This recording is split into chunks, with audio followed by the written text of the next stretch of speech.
Hi everyone.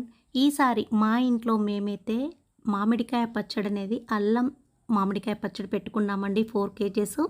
ఇక్కడ నేను 4 కేజెస్‌కి అంటే మేమైతే ఎప్పుడు కూడా పచ్చడి మా అమ్మ వాళ్ళ ఇంట్లో లాగానే మేము కూడా వెయింగ్ ప్రకారం పెడతామండి. అంటే 1 కేజీకి మెంతులు, ఆవాలు, జీలకర్ర, ఉప్పు, కారం, నూనె ఎంతెంత తీసుకోవాలనేది వెయింగ్ తీసుకొని పెడతామన్నమాట. దీనివల్ల యూజ్ ఏంటంటే సంవత్సరం పాటు గూడా పచ్చడి అంటే పాడైపోవడం, నల్లబడ్డం అలాంటివి అస్సలు జరగవండి. ఒకే టేస్ట్‌తో చాలా బావుంటుంది.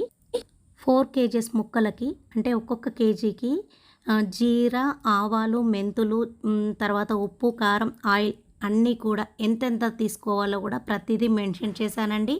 ఓకే అండి. మాకైతే పచ్చడి మాత్రం చాలా టేస్టీగా కుదిరింది. ఇలా వేయింగ్‌తో పెట్టడం కూడా చాలా ఈజీ అండి. ఓకే అండి మరి.